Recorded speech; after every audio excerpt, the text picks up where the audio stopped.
Ilang persona ang nag-iisang Diyos? Yan ay magandang talakayin din natin. Kasi ito'y ako hindi na ako nabanggit ng mga paniniwala ng ibang relihiyon. Itong sa akin ay kung ano nakalagay sa Biblia, bahala na kayo. Ako hindi ko pakikialaman yung paniniwala ng iba.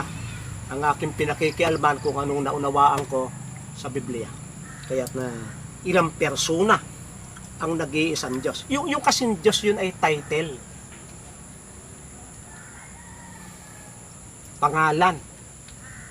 Halimbawa, ang pangalan ng bansay Pilipinas ay huwag mong sabihin na ang Pilipinas ay 7,000 island. Ay, yan palang Pilipinas ay 7,000 isla, 7,000 bansa. Hindi. Isang bansa lang yan. Marami lang yung isla. Nabahagi doon sa 3, Luzon, Visaya, Mindanao. Parang itong Wales. Ilang Wales ito? Ay iisa yan, no? Ay pero ilang tingting ang binubuo para maging Wales? Ito marami. Gayon din yung Diyos. Yung Diyos ay title, yung pinakamakapangyarihan sa lahat. Pero ilan yung nagmamay-ari nung iisang Diyos na yon? Ilan yung kinakatawanan nung iisang Diyos na parang ito'y isang Wales, ay maraming tingting ilan? Tingnan natin Genesis 1:26. Marami ba ang persona ng iisang Diyos? Genesis 1:26. At sinabi ng Diyos, iisa singular ha, lalangin natin ang tao. Marami na. Sinabi ng Diyos, iisa yun ang sinabi, iisa yung Diyos. Pero pag sinabing, lalangin natin yung tao, marami na yung iisang Diyos. Ayon sa ating larawan, marami din. Ayon sa ating wangis, marami din. Kaya yung iisang Diyos, yun ay title, marami siyang persona. Sapagkat ang sabi niya ay, lalangin natin. Yung kasama niya ay mayroong kapangyarihang lumalang. Kasi kung wala, sabihin niyang, lalalangin ko ang tao, ayon sa akin, wangis, ayon sa aking larawan. Pero sabi niya, ayon sa ating wangis, ayon sa ating larawan. Kaya sa Genesis 3:22, sinabi niya, Diyos, tingnan ninyo. Sinabi ng Diyos, tingnan ninyo. Ang tao'y naging parang isa sa atin. Tingnan ninyo. Marami Ang tao'y naging parang isa sa atin. Marami din Ang tanong ay Diyos din baga itong kasama ng Diyos? Sabi sa Juan 1:1, nang pasimula ay ang salita, at ang salita ay kasama ng Diyos, at ang salita ay Diyos. Ay di dalawa na niya ang Diyos. Ay sino may sabi sa iyo dalawang Diyos? Ang Diyos ay isa. Ay may Diyos niya. Sige, may kasama pa niya ang Diyos. Oo, sige, may kasama. Ay Diyos din yon. Oo, ay di dalawa. Sino magsabi ng dalawa ang Diyos? Isa nga yun Diyos. Kung anong nakalagay dito, paniwala natin. Kasi ang ating yung pagdududa na. Hindi na tayo naniniwala sa nakalagay. Kung sinabi dito, yung kasama ng Diyos ay Diyos, paniwala natin, tapos ang usapan. Tapos ang problema. Pero pag sinabi natin, ay isa yung Diyos ay kung Diyos din yung kasama, di dalawa ng Diyos, problema mo na yan. Huwag mong po problemahin yan sapagkat pag naging problema mo yan, lumalabas ka dun sa pananampalataya. Ang pananampalataya ay paniwalaan mo kung ano nakalagay dyan. Yung kasama ng Diyos ay Diyos, paniwalaan mo para wala kang problema. Ay sino itong Diyos na kasama ng Diyos? Juan 1:14. At nagkatawan tao ang berbo at tumahan sa gitna namin, at nakita namin ang kanyang kaluwalhatian. Kaluwalhatian gaya ng tanging anak ng Ama. Yung salita, yung berbo, na kasama ng Diyos, at At kapag wala yung berbo ay walang malalalang ang Diyos kahit kaliskis ng isda. Kahit mata ng pinya, walang malalalang ang Diyos pag wala yung berbo. Ang sabi dito ay nagkatawan tao yung berbo. Malinaw na yung iisang Diyos ay hindi iisa ang persona. Nakita daw nila yung kaluwalhatian. Yung original na kaluwalhatian nung berbo nung hindi pa nagkakatawan tao. Ipinakita sa tatlong alagad ay anong itsura nung original na kaluwalhatian ng berbo nung hindi pa nagkakatawan tao. Sabi sa Mateo 17:2, at nagbagong anyo siya sa harap nila at nagliwanag ang kanyang mukha na tulad ng araw at pumuti ang kanyang damit na tulad sa ilaw. Tingnan niya. Nung hindi pa nagkakatawan tao yung berbo na kasama sa paglalang, meron siyang kaluwalhatian na ito'y tinabingan niya ng laman. At para makilala siya ng lubusan ng tatlong alagad, punta tayo sa bundok. Ipakikita ko sa inyo kung talagang sino ako. Nagliwanag yung kanyang mukha na kagaya ng araw at pubuti ang kanyang damit na katulad ng ilaw. Hindi basta-basta itong berbo na nagkatawan tao. May original siyang kaluwalhatian. Ay paano yung espiritu na nasa ibabaw ng tubig? Na lumalang din, sabi sa Job 30:4. Siya baga ay Diyos din? Sabi dito sa Gawa 3, kasi naglihim yung mag-asawa ng nangupit ng pinagbintahan. Sabi ni Apostol Pedro, Ananias, bakit napadaig ka kay Satanas at nagsinungaling ka laban sa Espiritu Santo? Sapagkat sa aklat ng mga gawa, ang nagmamanage na ng gawain ng iglesia ay Espiritu Santo na isinugo ng Diyos buhat sa Ama. Holy Spirit na yung nagmamanda sa aklat ng mga gawa. Ay sabi, nagsinungaling ka sa Espiritu Santo. Talatang 5:4 ng gawa, hindi ka nagsinungaling sa mga tao, kundi sa Diyos. Nang magsinungaling si Ananias at si Sapphira sa Espiritu Santo, hindi sila sa tao nagsinungaling, kundi sa Diyos. Okay. Kaya itong banal na Espiritu, malinaw na ito ay Diyos. Yun ang nakalagay dyan. At ang Diyos ay magiging tatlo. Ay, hindi. Yun ay nasa pananampalataya. Laban na yan sa pananampalataya. Kung sinabing yung berbo ay Diyos, paniwalaan mo para walang problema. Yung Espiritu ay Diyos, paniwalaan mo. Magiging tatlo ang Diyos, walang ganyan talata. Ang Diyos ay iisa. Kaya pag piniwalaan mo, yung iisang Diyos ay may tatlong persona. Yan, napakapanyan. Napakasimple niyan. Ayan. Ang sabi dito sa kanay, paano nagkatawan tao si Kristo? Kaninong kapangyarihan ito naganap? Sabi sa Lucas 1:34, sinabi ni Maria sa anghel, paano mangyayari ito? Ako'y magbubuntis. Ay hindi pa kami nagtatabi ng aking katipan. Wala pang nangyayari sa amin. Wala pa niya kung nakikilalang lalaki. Sumagot sa talatang 35, Lucas 1:35, sumagot ang anghel sa kanya, bababa sa iyo ang Espiritu Santo at lililimang ka ng katastasan, kaya't ang batang banal ay tatawaging anak ng Diyos. Kayo man, Diyos din yung Espiritu Santo, Diyos din yung Ama. Alam nyo, ng nilalang ng Espiritu Santo, si Kristo, para maging tao doon sa tiyan, siya tatawaging anak ng Diyos. Bagaman siya'y bugtong na anak ng Ama, pero sa pamagitan ng pagkakatawang tao, siya'y anak din ng Holy Spirit. Kahit nang tumawag si Kristo sa cross, Diyos ko, bakit mo ako pinabayanan? Hindi lamang Ama ang kanyang tinawag.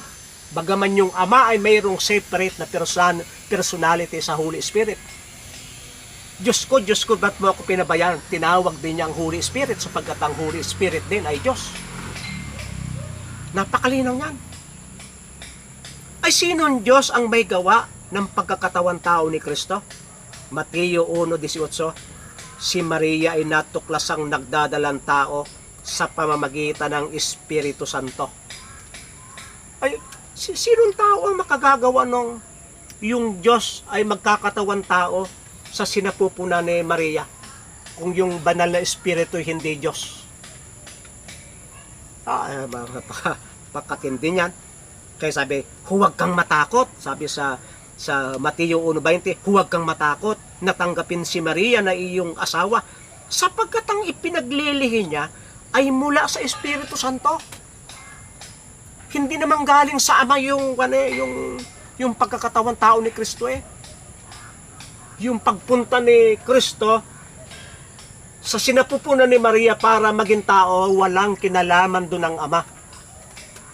Hindi yon gawa ng Ama. Yon ay lalang ng Espiritu Santo. May division of labor yan. Hindi yung Diyos Ama ang kwan. Gumawa ng paraan para magkatawan tao yung anak. Ito'y lalang ng banal na Espiritu sapagkat yung banal na Espiritu ay Diyos. Ano ang mangyayari sa pagbalik ni Kristo sa langit? Juan 14:26. Subalit ang mga aliw ang Espiritu Santo na susuguin ng Ama sa aking pangalan, siya ang magtuturo sa inyo ng lahat ng mga bagay. Tingnan niya. Pagka umakyat na si Kristo sa langit, ay susuguin yung Espiritu eh. Walang mangyayari. Walang mangyayari sa ginawa ni Kristo dito sa lupa pag hindi susuguin yung banal na Espiritu at i-take over ang gawain.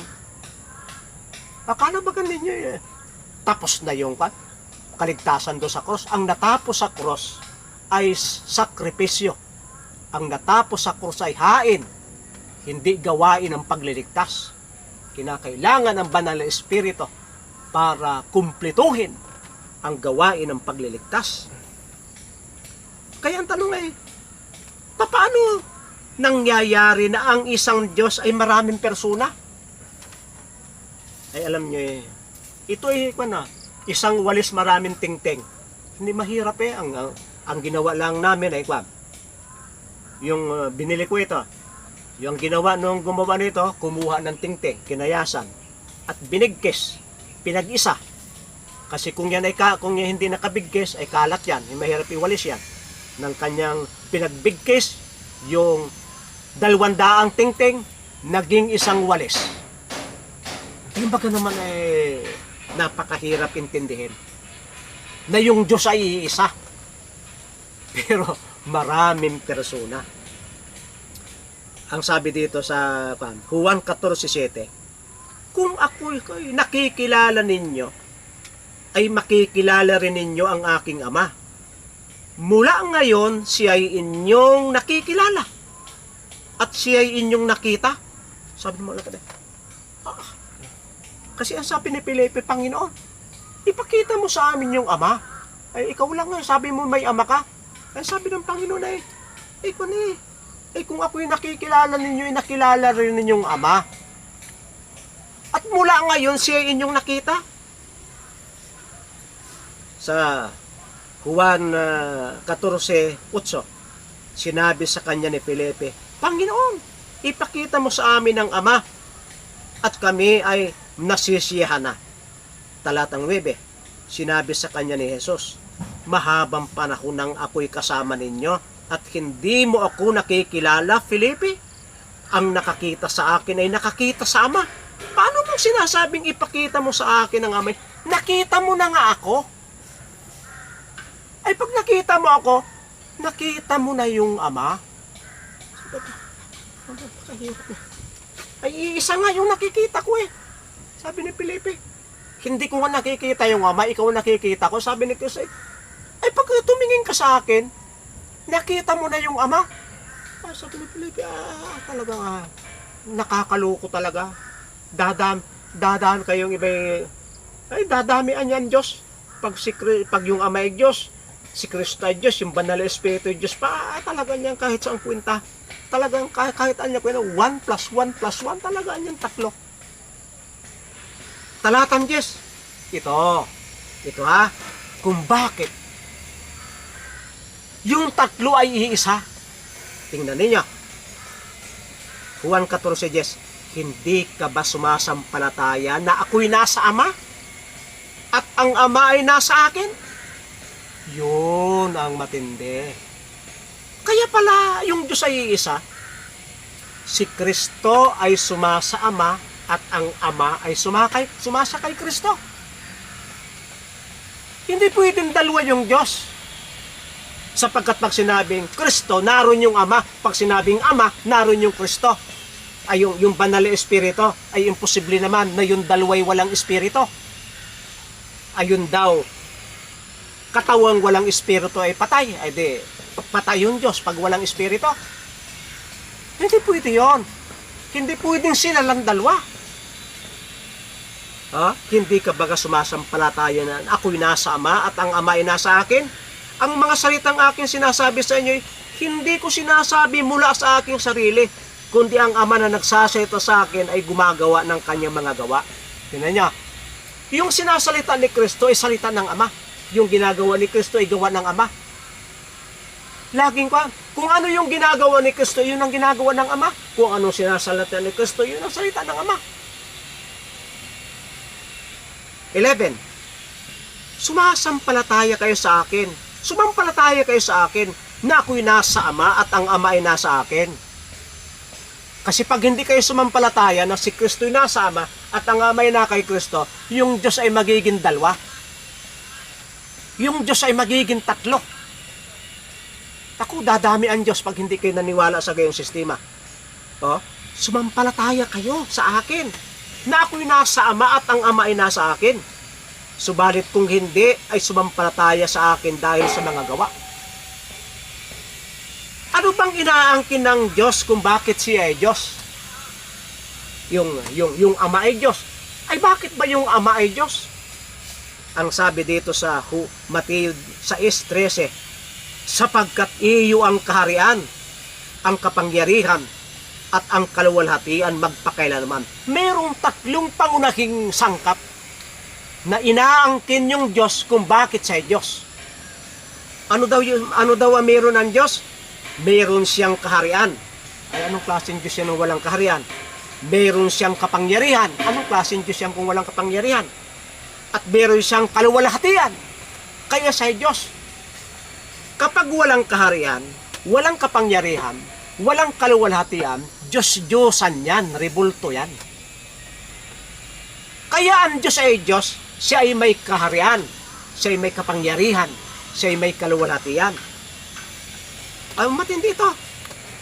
Ay, sabi din, sino pa ang nag-aangkin ng mga bagay ng Diyos? Sino ang nag-aangkin ng kaharian, ng kapangyarihan at kaluwalhatian?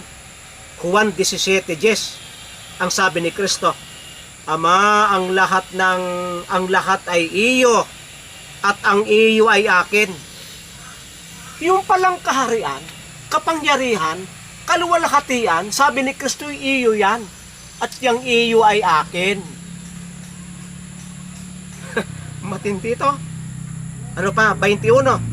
Upang silang lahat ay maging isa, gaya mo Ama, nasa akin, gaya mo Ama na nasa akin, at ako nasa iyo.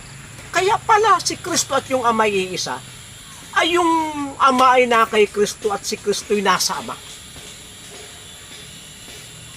At yung magkakaisa na sobrang daming mananampalataya ay magiging isa, kagaya nito. Ito'y sobrang daming tingting kahit dagdagan ko pa ito ng 1,000 at bigkisin, isang walis pa rin. Ay pagka nabigkis na iisa na, ganoon din. Dahil yung Ama ay na kay Kristo at si Kristo yung nasa Ama. Ay ano mangyayari dyan? Ay iisa yung Diyos. Pero maraming persona. Gaya niya na. Ay, kanino ba nang galing yung mga bagay ng Ama? Kasi yung daw Ama ay may kapangyarihan, may kaharian, may kaluwalhatian. Tingnan nyo, sabi ni Kristo. Juan 16:15. ang lahat ng mga bagay na nasa Ama ay akin. Kaya sinasabi ko na kanyang tatanggapin ang sa akin at sa inyo ipahayag. Yun daw, lahat ng bagay na nasa Ama ay kay Kristo, at ang gagawin ng Ama, kukuha siya kay Kristo at ipahahayag sa tao. Tingnan nyo yan. Kaya, iisa ang Diyos, pero hindi pwedeng iisa ang persona. Maraming persona ang iisang Diyos, kaya ang title ito, ilang persona ang nag-iisang Diyos? Hindi lamang isa. At na marami ko pang ihahayag sa inyo na tungkol sa Trinity, sapagkat ito ay napakalawak na paksa hanggang sa unti-unti ninyong maintindihan kung bakit ang iisang Diyos ay tatlong persona. Maraming salamat sa pagdinig sa Tinig ng Diyos sa Kabukiran ni Pastor Vito.